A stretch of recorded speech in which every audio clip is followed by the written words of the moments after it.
મિત્રો, ગયા લેક્ચરમાં આપણે કેટલાક દાખલા જોયેલા હતા. બીજા આગળ દાખલા આપણે જોઈએ.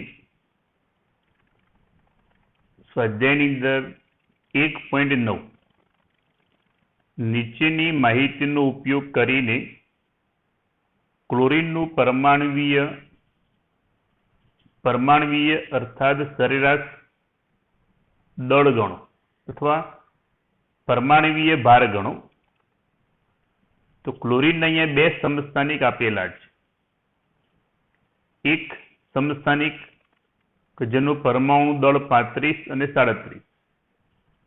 કુદરતમાં એની પ્રચુરતા તો 75.77% અને 24.23%. કુદરતમાં જે પ્રચુરતા ટકામાં મળી એને આપણે અંશમાં રૂપાંતર કરીએ. કેવી રીતના કરવાનું? ટકાને આપણે 100 વડે ભાગી દઈએ તો અંશમાં રૂપાંતર આપણને મળશે 0.7577 અને આની અંદર 0.2423. અને આ જે સમસ્થાનિકો મળે એનું મોલર દળ Cl35 નું 34.9689 અને Cl37 નું 36.9659. તો હવે આપણે આગળ જે સમજાય તે પ્રમાણે સરેરાશ પરમાણુ ભાર અથવા સરેરાશ પરમાણવીય દળ બરાબર એનું અંશમાં પ્રમાણ કેટલું? તો 0.7577 ગુણ્યા એનું મોલર દળ 34.9689 પ્લસ Cl37 નું અંશમાં પ્રમાણ 0.2423 ગુણ્યા 36.9659. મિત્રો, આનો કરી દઈએ આપણે સરવાળો તો આ મળશે આપણને 26.4959 પ્લસ આ પ્રમાણ મળશે આપણને 8.9568. આનો જે ગુણાકાર મળશે આપણને 26.4959. આ જે ગુણાકાર જે મળે 8.9568. એનો કરી દઈએ આપણે સરવાળો તો આપણને 35.4527 યુનિફાઈડ આટલું આપણને તેનું સરેરાશ પરમાણવીય દળ મળશે. તો મિત્રો, આ રીતે તમને જે સમસ્થાનિકો આપેલા હોય એની કુદરતની પ્રચુરતા ટકામાં આપેલી હોય તો એ ટકાને આપણે 100 વડે ભાગી દઈએ તો આપણને પ્રચુરતા અંશ મળશે. એ અંશનો મોલર દળ સાથે ગુણાકાર કરી દઈએ આપણે તો એના ઉપરથી આપણને સરેરાશ પરમાણુ ભાર યુનિફાઈડ માસ આપણને 35.4527 જેટલું મળશે. બીજો દાખલો આપણે જોઈએ કે ઇથેન ના 3 મોલમાં નીચેનાની ગણતરી કરો. કાર્બન પરમાણુના મોલની સંખ્યા, હાઇડ્રોજન પરમાણુના મોલની સંખ્યા અને ઇથેનના અણુની સંખ્યા. મિત્રો, ઇથેન અણુ સૂત્ર C2H6. તો અણુ સૂત્ર ઉપરથી શું કહી શકાય કે 1 મોલ ઇથેનમાં કાર્બન પરમાણુના મોલ કેટલા? તો 2. અણુસૂત્રમાં 1 મોલ ઇથેન હોય તેમાં કાર્બન પરમાણુની મૂળ સંખ્યા 2 તો 3 મોલ ઇથેનમાં કાર્બન પરમાણુના મોલ કેટલા? તો 2 ગુણ્યા 3, તો 6 મોલ થયા કે નહીં? એ જ પ્રમાણે 1 મોલ ઇથેન, તો 6 મોલ H પરમાણુ થયા કે નહીં? અણુસૂત્ર પ્રમાણે 1 મોલ ઇથેનમાં હાઇડ્રોજન પરમાણુની મોલ સંખ્યા 6, તો 3 મોલ ઇથેનમાં કેટલા? તો 3 ગુણ્યા 6 એટલે કેટલા થયા? 18 મોલ H પરમાણુ થયા. હવે આપણે ઇથેન અણુની, તો 1 મોલ ઇથેનમાં કેટલા અણુ હોય? તો 6.022 ગુણ્યા 1023 અણુ થયા કે નહીં? તો 3 મોલ ઇથેનમાં કેટલા અણુ થાય? તો 3 ગુણ્યા 6.022 ગુણ્યા 1023 થાય. તો આપણને એ અણુની સંખ્યા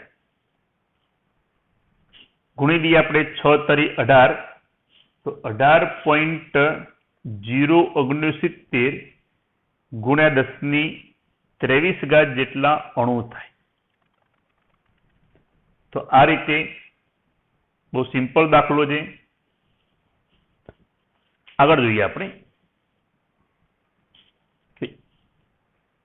એક પ્રકાશની ઝડપ તમને આપી 3.0 ગુણ્યા 10⁸ જેટલી આપણને આપેલી છે. તો 2.0 NS, NS મતલબ શું? નેનો સેકન્ડ કહેવાય. મિત્રો નેનો સેકન્ડ તો આપણે જાણીએ 2 નેનો સેકન્ડના સેકન્ડમાં રૂપાંતર આપણે કરવું હોય તો 2 ગુણ્યા 10⁻9 સેકન્ડ થાય કે નહીં?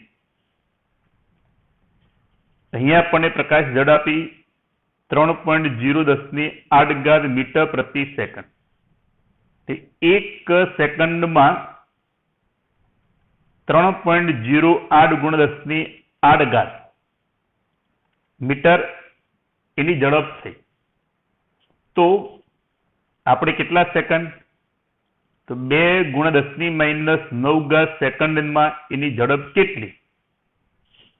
તો 3.0 ગુણ્યા 10⁸ ગુણ્યા 2 ગુણ્યા 10⁻9 થાય કે નહીં?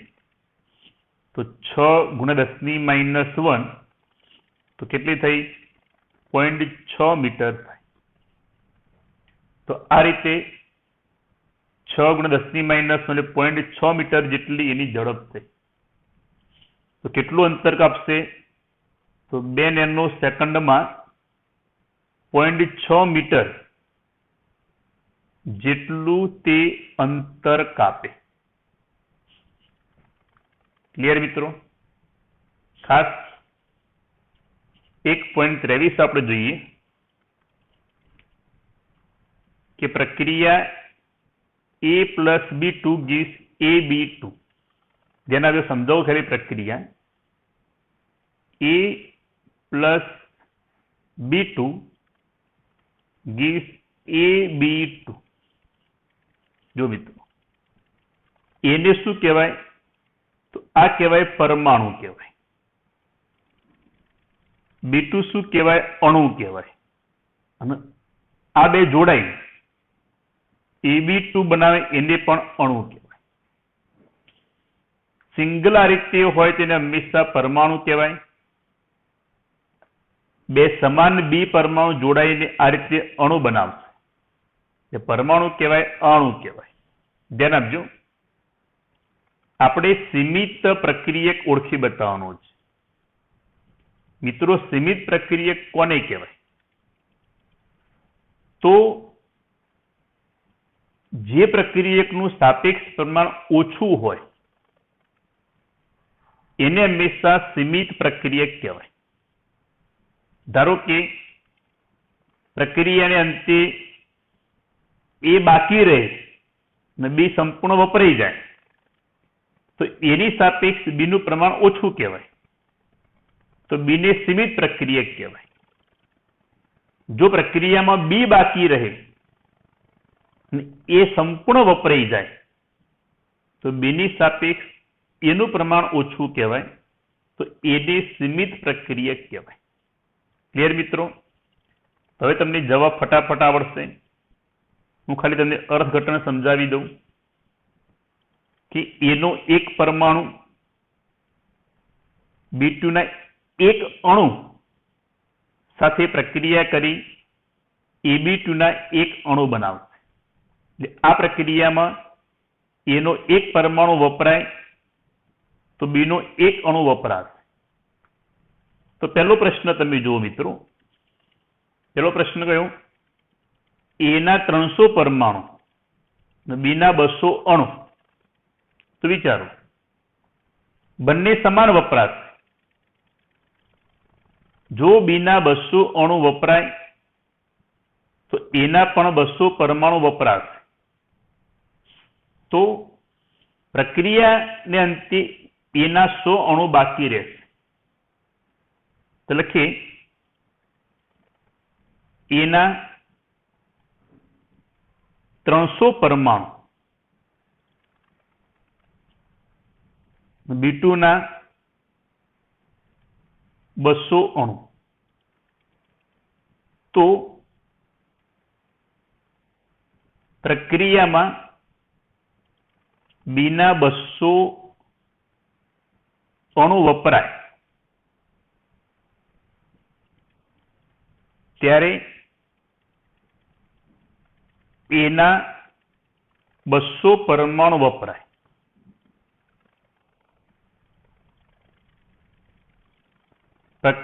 પ્રક્રિયાને અંતે એના 100 પરમાણુ બાકી રહે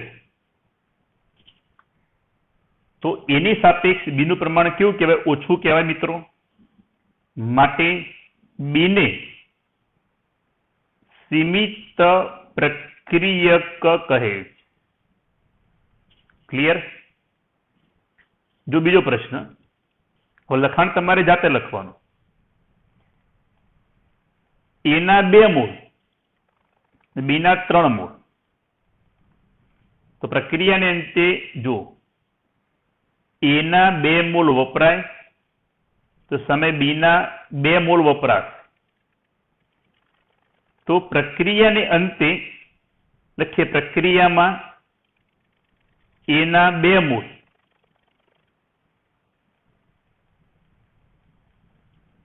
અને બીના 2 મૂળ વપરાશે.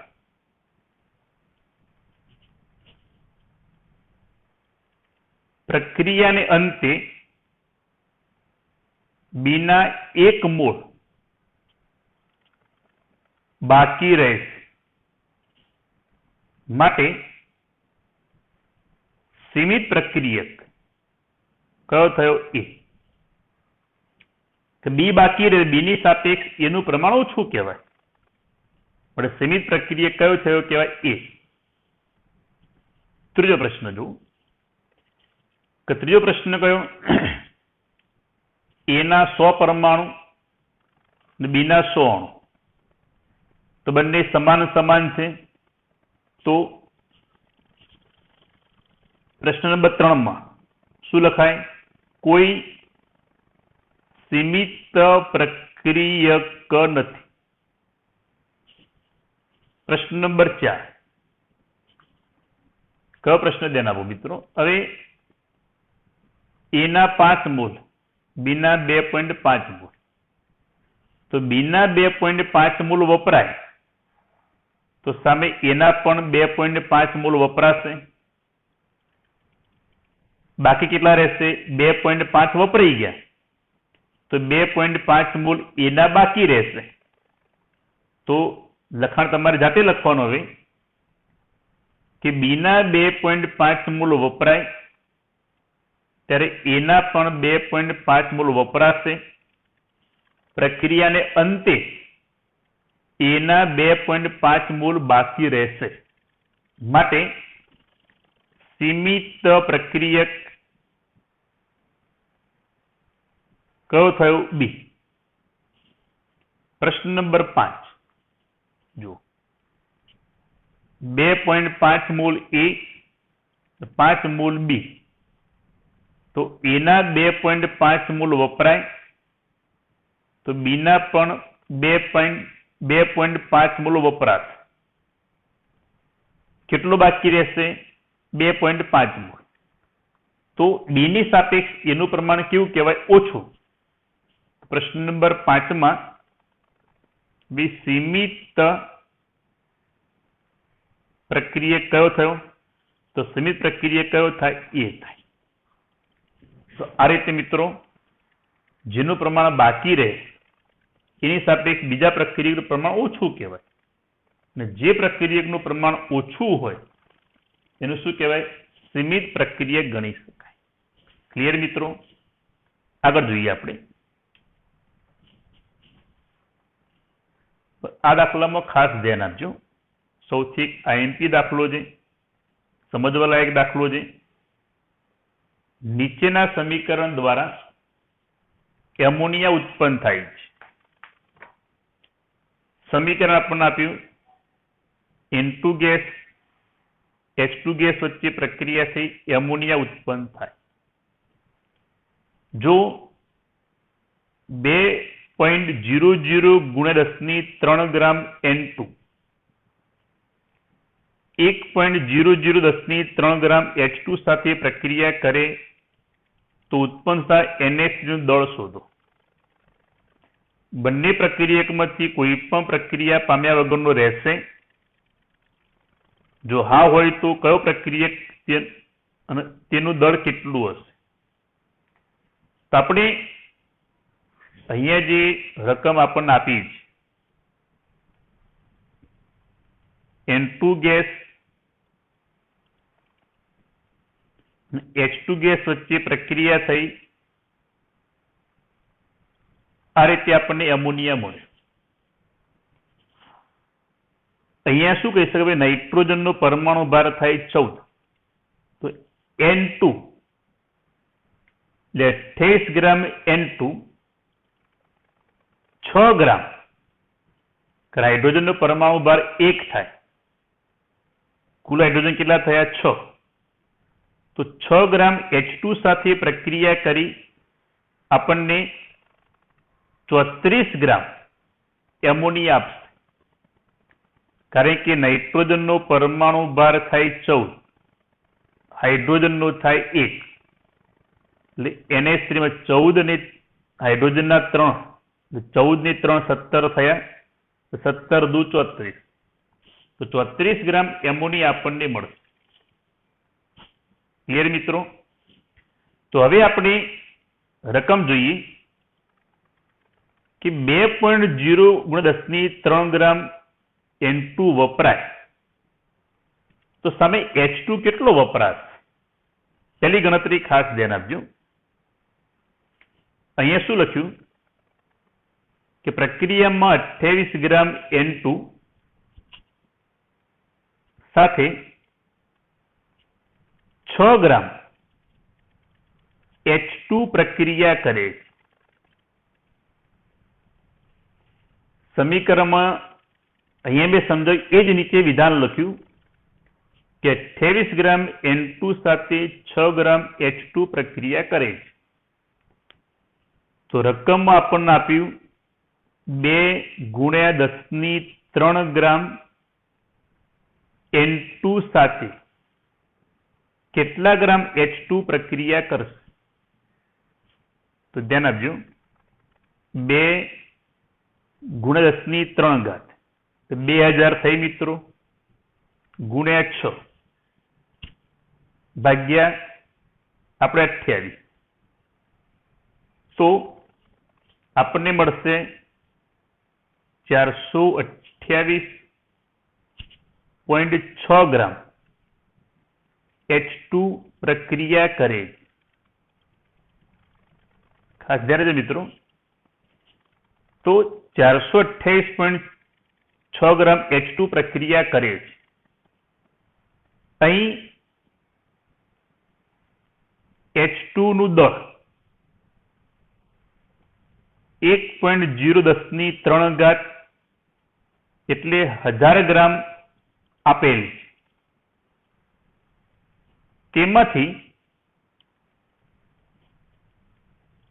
428.6 ગ્રામ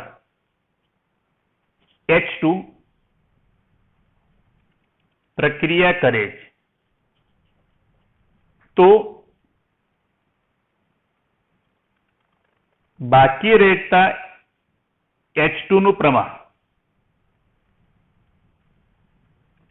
1000 માઇનસ 428.6 ગ્રામ, તો આપણને મળશે 571.4 ગ્રામ H2. તો મિત્રો પ્રક્રિયાને અંતે H2 બાકી રહેશે. તો સીમિત પ્રક્રિયક કયો થયો? N2. H2 બાકી રહ્યો મતલબ H2 ની સાપેક્ષ N2 નું પ્રમાણ ઓછું હશે મિત્રો. જેનું પ્રમાણ ઓછું ને સીમિત પ્રક્રિયા ગણાય. તો N2 બાકી રહેશે. તો આપણે બે પ્રશ્નના ઉત્તર આપ્યા જો 2 અને 3. બંને પ્રક્રિયકોમાંથી કોઈ પણ પ્રક્રિયા પામ્યા વગરનું રહેશે? હા તો રહેશે. તો જવાબ સુધા હા બાકી રહેશે. હોય તો કયો પ્રક્રિયક? તો H2 બાકી રહેશે. અને તેનું દળ કેટલું? તો 1000 ગ્રામ આપણને આપેલું હતું, એમાંથી 428.6 પ્રક્રિયા થઈ ગઈ, તો 571.4 ગ્રામ પ્રક્રિયાને અંતે H2 બાકી રહેશે. હવે પ્રશ્ન કયો? તો પ્રક્રિયા કરે તો NH નું દળ શોધો. જોઈએ આપણે 28 ગ્રામ N2 વપરાય તો 34 ગ્રામ NH3 આપણને મળે. સમીકરણ ઉપર લખ્યું આપણે, આ રહ્યું તે જુઓ. 28 ગ્રામ N2 વપરાય તો 34 ગ્રામ આપણને એમોનિયા મળ્યો. તો આપણને પ્રક્રિયામાં કેટલા ગ્રામ? તો 2 × 10⁻³ એટલે કે 2000 ગ્રામ લખાય કે નહીં? N2 વપરાય તો કેટલા ગ્રામ NH3 મળશે? તો 2000 × 34 છેદની અંદર 28, તો આપણને 2428.57 ગ્રામ શું મળશે મિત્રો? NH3. ક્લિયર મિત્રો? તો આ રીતે આ દાખલો પરીક્ષામાં 3 કે 4 માર્કનો પૂછાઈ શકે. એ પરીક્ષાની અંદર ખાસ ધ્યાન આપજો. બહુ સિમ્પલ જ દાખલો છે. 1-2 વાર સમજશો એટલે સમજણ પડશે કે કયો પ્રક્રિયા સીમિત છે અને કેટલા પ્રમાણમાં NH3 આપણને મળશે. જો 0.50 મોલ Na2CO3 અને 0.50 મોલર Na2CO3 કેવી રીતે જુદા પાડશે? તો અહીંયા શું લખ્યું? 0.50 મોલર Na2CO3 માં 0.50 મોલ Na2CO3 હશે. ખબર પડી મિત્રો? કારણ કે મોલારિટી વ્યાખ્યા શું હતી આપણી? કે 1 મોલર તો 1 લિટર દ્રાવણમાં 1 મોલ પદાર્થ દ્રાવ્ય હોય તો 0.50 મોલર Na2CO3 માં 0.50 મોલ Na2CO3 હશે. કેટલા લિટરમાં? 1 લિટરમાં.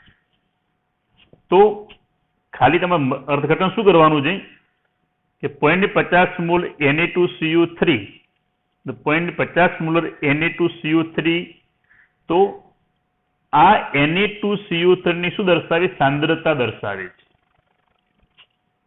અને એની અંદર 0.50 મોલ Na2CO3 દ્રાવ્ય છે. મતલબ લખીએ આપણે 0.50 મોલર Na2CO3 ના દ્રાવણની સાંદ્રતા છે. જ્યારે 0.50 મોલ એ 0.50 મોલર Na2CO3 ના દ્રાવણમાં હાજર છે. તો અહીંયા 0.50 મોલર Na2CO3 ની સાંદ્રતા છે. જ્યારે 0.50 મોલ આપણને જે આપ્યા એ આ મોલર સાંદ્રતામાં એટલા પદાર્થના મોલ એની અંદર હાજર છે. આગળ જોઈએ 1.28. નીચેનામાંથી શામાં સૌથી વધારે સંખ્યામાં પરમાણુ હશે? જો પરમાણુમાં કોની અંદર વધારે હશે તો આપણે પહેલા મૂળ સંખ્યા શોધવાની. જેની અંદર મૂળ સંખ્યા એના ઉપરથી આપણે એના પરમાણુ કેવી રીતના થાય એ ધ્યાન આપજો ખાસ. તો 1 ગ્રામ ઓરેટ તો Au ના મૂળ બરાબર શું થાય? વજન ભાગ્યા પરમાણુ ભાર થાય કે નહીં? વજન કેટલું? 1. પરમાણુ ભાર મેં કૌંસમાં લખ્યો 197. તો લખીએ આપણે 197 ભાગી દઈએ આપણે. તો 197 ભાગી દઈએ તો આટલા આપણને શું મળે? એના મૂળ. તો 1/197 તો 0.005076 મોલ આપણને મળે. તો એની અંદર પરમાણુ, તો પરમાણુ એક મોલમાં કેટલા પરમાણુ હોય? તો 6.022 × 1023 હોય. તો આટલા આપણને જે મોલ મળ્યા તેમાં પરમાણુ કેટલા? 0.005076 ગુણ્યા 6.022 ગુણ્યા 1023. તો આપણને એ જે મળશે એ 0.0306 ગુણ્યા 1023 3.06 ગુણ્યા 1021 ઓરેટ પરમાણુ થયા કે નહીં? એ જ પ્રમાણે 1 ગ્રામ સોડિયમ તો સોડિયમના મોલ 1/23 તો 1/23 આ શું થાય? એના મૂળ. 1/23 ગુણ્યા 6.022 1023 વડે ગુણી દઈએ તો આ શું મળશે આપણને? પરમાણુ. તો એ પરમાણુ મળ્યા 0.262 ગુણ્યા 1023 મતલબ 26.2 1021 એની અંદર થયા પરમાણુ. 1 ગ્રામ લિથિયમ તો લિથિયમના મૂળ 1/7 આ શું મળ્યા? મૂળ. તો 1/7 ગુણ્યા 6.022 ગુણ્યા 1023 તો આપણને એ જે પરમાણુ મળશે 86.0 ગુણ્યા 1021 પરમાણુ આપણને મળે. હવે 1 ગ્રામ ક્લોરીન તો Cl2 ના મોલ તો 1/71 આટલા મોલ મળ્યા. તો 1/71 ગુણ્યા 6.022 ગુણ્યા 10⁻23 તો આપણને મળશે 8.48 ગુણ્યા 10⁻21 Cl2 Cl2 શું કહેવાય? અણુ કહેવાય. એક Cl2 અણુમાં 2 Cl પરમાણુ હોય તો 8.48 ગુણ્યા 10⁻21 અણુમાં કેટલા પરમાણુ થાય? તો 2 ગુણ્યા 8.48 ગુણ્યા 10⁻21 થાય તો 16.96 ગુણ્યા 10⁻21 એની અંદર આપણને પરમાણુ મળશે. તો ખબર પડી કોની અંદર સૌથી વધારે પરમાણુ હશે? તો લિથિયમ 86 ગુણ્યા 10⁻21 જેટલા પરમાણુ. તો લિથિયમમાં સૌથી વધારે પરમાણુ હશે મિત્રો. ક્લિયર? તો આ રીતે આ દાખલો ગણી શકાય.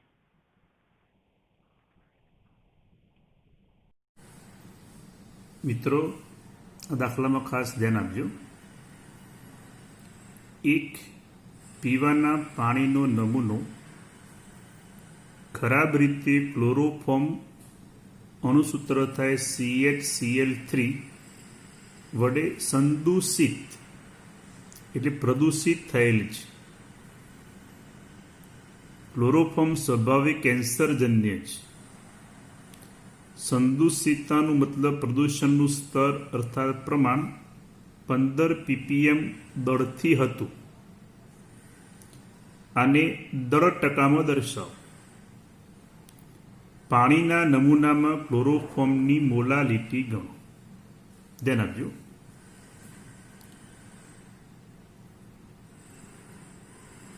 પીપીએમની વ્યાખ્યા શું થાય? આમ તો આપણે ધોરણ 12 ની અંદર આવશે. પીપીએમ એટલે 1 ગ્રામ દ્રાવણમાં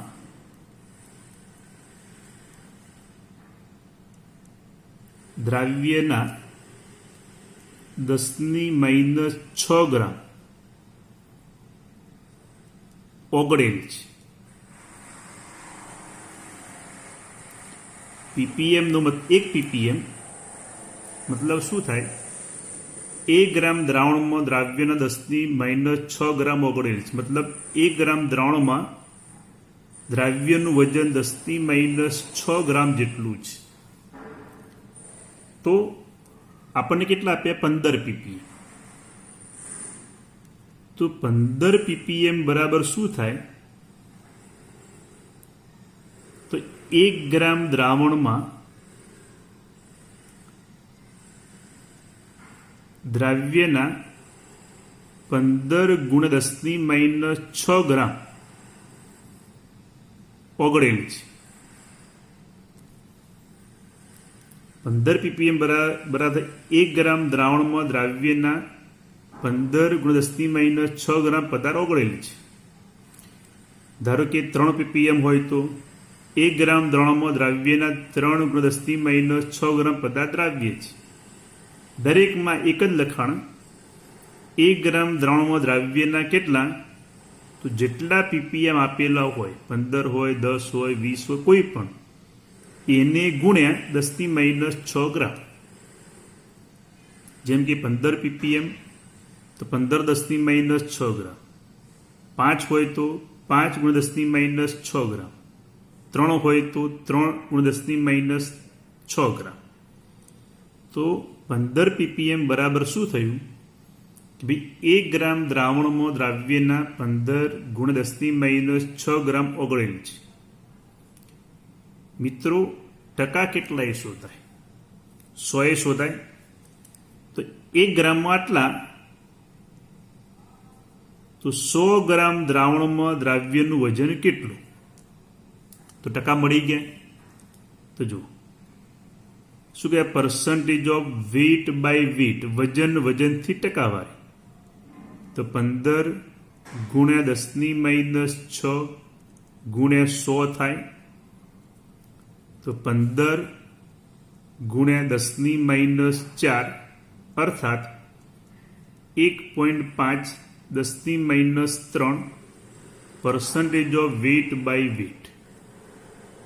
એટલે પહેલો પ્રશ્ન ટકામાં શોધી કાઢ્યો આપણે. હવે શું મોલાલિટી? તો બીજા પ્રશ્નમાં મોલાલિટીની વ્યાખ્યા શું આપણે? W ગુણ્યા 1000 છેદમાં મોલિક્યુલર વેઇટ ગુણ્યા W0. W0 એટલે દ્રાવકનું વજન થયું. જો W તમે શોધી કાઢે કે 100 ગ્રામ દ્રાવણમાં કેટલો પદાર્થ? તો 1.5 ગુણ્યા 10⁻³ ગ્રામ ક્લોરોફોર્મ છે 100 ગ્રામમાં. તો એની અંદર દ્રાવકનું વજન કેટલું? તો ધ્યાન આપજો. 1.5 ગુણ્યા 10⁻³ percentage of weight by weight નો મતલબ શું થાય કે 100 ગ્રામ દ્રાવણમાં કેટલા ગ્રામ? 1.5 10⁻³ ગ્રામ CHCl3 છે. તો W આપણે પોઈન્ટ 0015 થાય કે નહીં? 1.5 10⁻³ ગ્રામ W 0.0015 W0. તો 100 ગ્રામ દ્રાવણમાંથી દ્રાવ્યનું વજન બાદ કરી દઈએ 0.0015. તો દ્રાવકનું વજન કેટલું થયું? 99.9985 થાય કે નહીં? આપણે શું શોધ્યું? 100 ગ્રામ દ્રાવણમાં આટલું દ્રાવ્ય હતો, તો દ્રાવણમાંથી દ્રાવ્યનું વજન બાદ કરી દઈએ તો દ્રાવકનું વજન મળે કે નહીં? W0 મળી ગયા, W મળી ગયા. મોલિક્યુલર વેઇટ તો 119.5 ગ્રામ પ્રતિ મોલ થાય. એ પરીક્ષામાં આપેલું હશે અથવા પરમાણુ ભાર ઉપરથી શોધી શકાય. તો હવે આપણે શોધીએ મોલાલિટી. W મળ્યા 0.0015 ગુણ્યા 1000 છેદમાં 119.5 W0 99.9985. તો આપણે કેલ્સીનો ઉપયોગ કરી એ જે જવાબ આવશે 0.0125 ગુણ્યા 10⁻² મોલલ એટલે પોઈન્ટ આમ પણ લખાય 1.25 ગુણ્યા 10⁻⁴ મોલ. ક્લિયર મિત્રો? તો દાખલો ખાસ સમજવા લાયક હતો. કેવી રીતના એની અંદર મોલાલિટી અને ટકામાં દળનું પ્રમાણ શોધી શકાય. 1 ppm આપણે વ્યાખ્યા આવશે ધોરણ 12ની અંદર. 1 ppm હોય તો 1 ગ્રામ દ્રાવણમાં દ્રાવ્યના 10⁻⁶ ગ્રામ ઓગળેલ છે. કાઢ લે ppm. તો દરેકમાં 15 ppm હોય, 10 હોય કે 5 હોય, દરેકમાં લખાણ એક સરખું. 1 ગ્રામ દ્રાવણમાં દ્રાવ્યના 10 હોય 10 ગુણ્યા 10⁻⁶, 15 છે 15 ગુણ્યા 10⁻⁶ ગ્રામ, 3 હોય તો 3 ગુણ્યા 10⁻³ ગ્રામ ઓગળેલ છે. ક્લિયર મિત્રો? એ આપણે ડિટેલમાં 12મા ધોરણની અંદર આવશે. ત્યારબાદ આપણે એક દાખલો જોઈએ.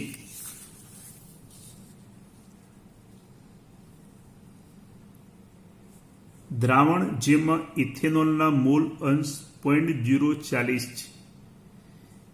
તે દ્રાવણમાં ઇથેનોલની પાણીમાં મોલારિટી ગણો. પાણીની ઘનતા 1 છે. મિત્રો, ઘનતા 1 હોય ત્યારે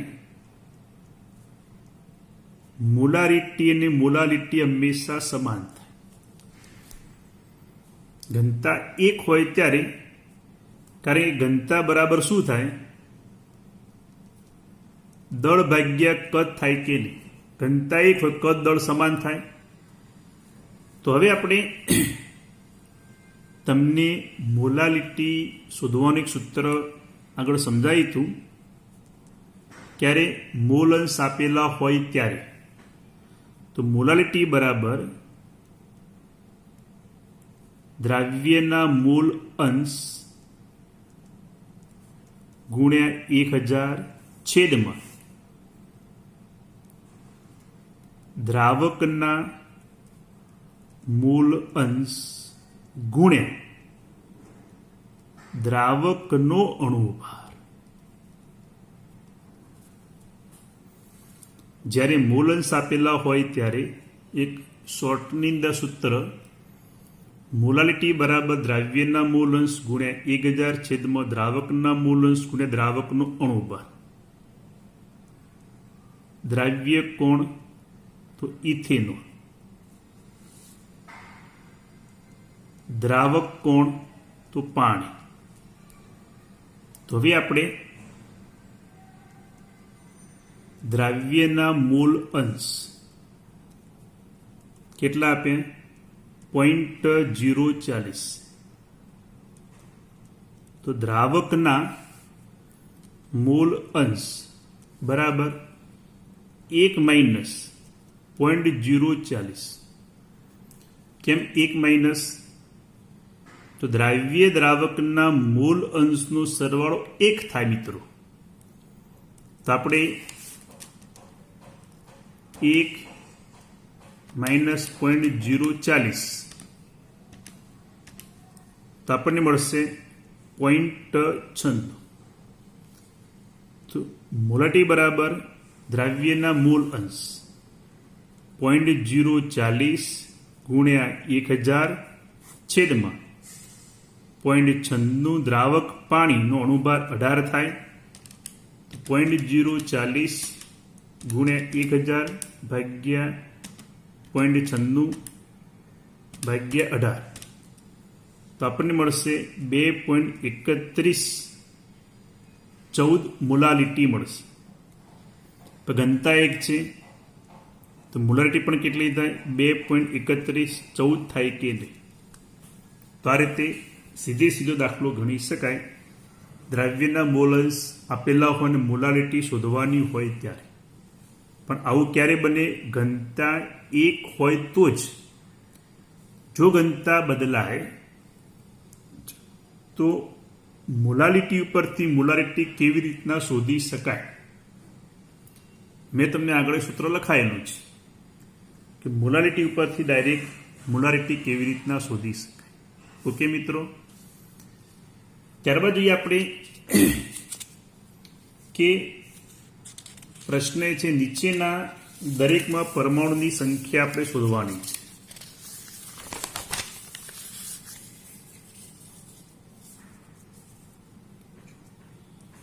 પ્રશ્ન છે 1.33. તો પહેલું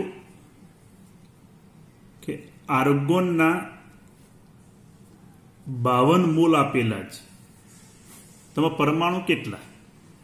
તો આપણે જાણીએ છીએ કે પરમાણુની સંખ્યા શોધવા માટે જે મોલ આપેલા હોય ને કેટલા ગુણવાના?